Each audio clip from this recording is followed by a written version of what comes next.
Today we will discuss combination of cells. So the first one is series combination. So in series combination you can see that there is a circuit and two cells of EMF E1 and E2 are connected in series, and you can also see that they are in the same order. In the same order means this is positive, negative, that is also same order, positive, negative. Okay.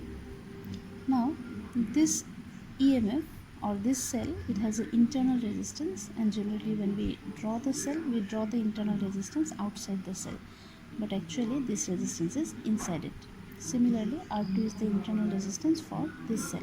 Okay.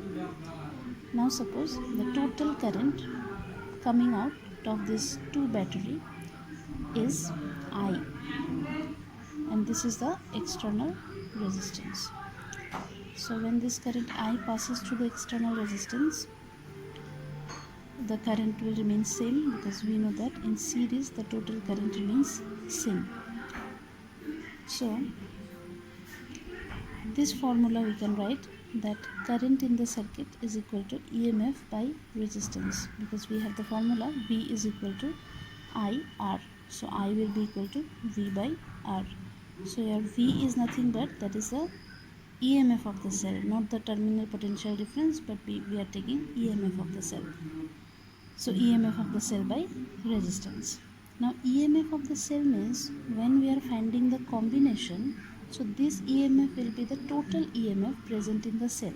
That means this will be the equivalent resistance, means together for this two cell the total resistance, that will be the equivalent resistance. So in place of EMF we write E equivalent divided by resistance. So for resistance, here we have two types of resistance.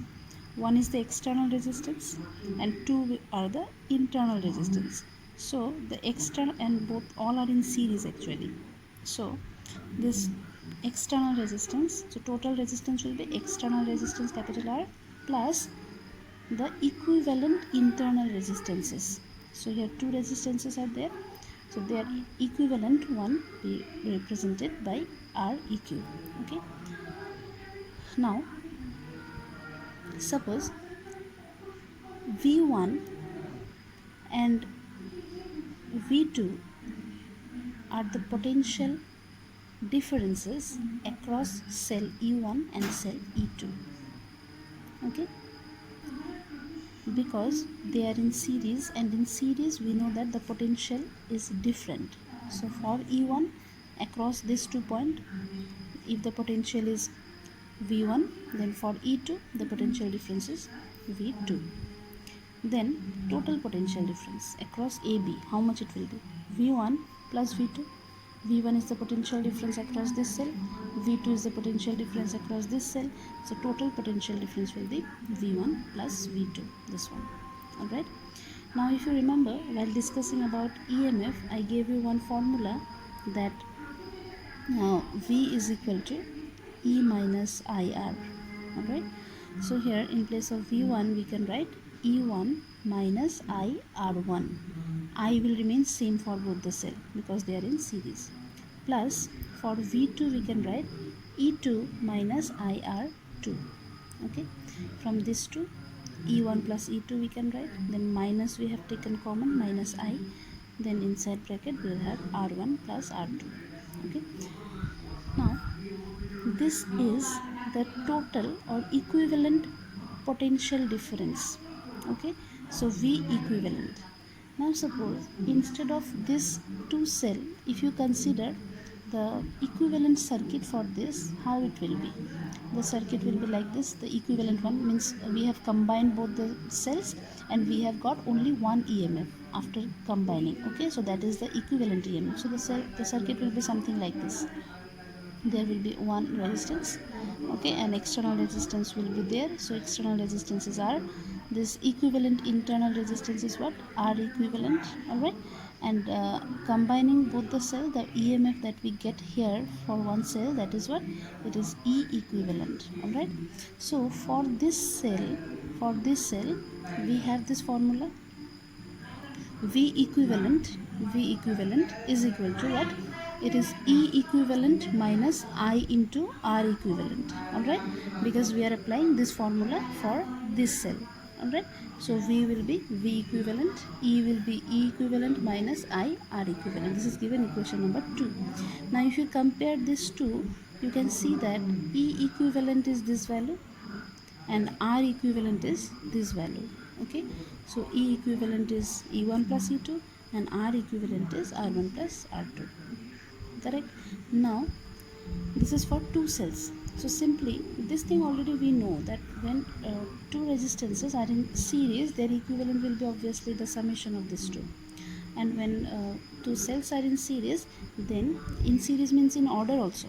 If positive, for this if negative is towards left, positive is towards left, then for this also positive is towards left, okay. So this is for two cells, but for n number of cells it goes on like this till En, and R will also be go on till Rn. Now two cases are there. Suppose if E1 and E2 are not in are in opposite order. Opposite order means, suppose if E1 is this way, okay, E2 is like this. Opposite means negative is here, positive is here, in opposite order. So if they are in opposite order, in that case the equivalent will be E1 minus E2 minus, okay. Generally we subtract the smaller one from the greater one, and but resistance will not, I mean the equivalent resistance will remain same only, that will be R1 plus R2, because whether the polarity, if the polarity changes also, resistance does not depend on polarity, okay. Now suppose if we take n identical cells means their EMF and their internal resistances are same kind of cell. So if we take n identical cell, then what will be the EMF? E plus E, because each cell is having same EMF because they are identical. So E plus E plus E, in that way how many E will be there? N numbers, okay. Similarly resistance also will be R plus R, because equivalent means each of the cell will have a resistance of small r. So R plus R plus R, in that way how many are? NR. So if you add up, if 2E are there, it will be 2E, right? 3E means 3E, so NE means it will be NE. Similarly NR means it will be NR. So this will be the equivalent resistance and this will be the equivalent EMF for identical cells.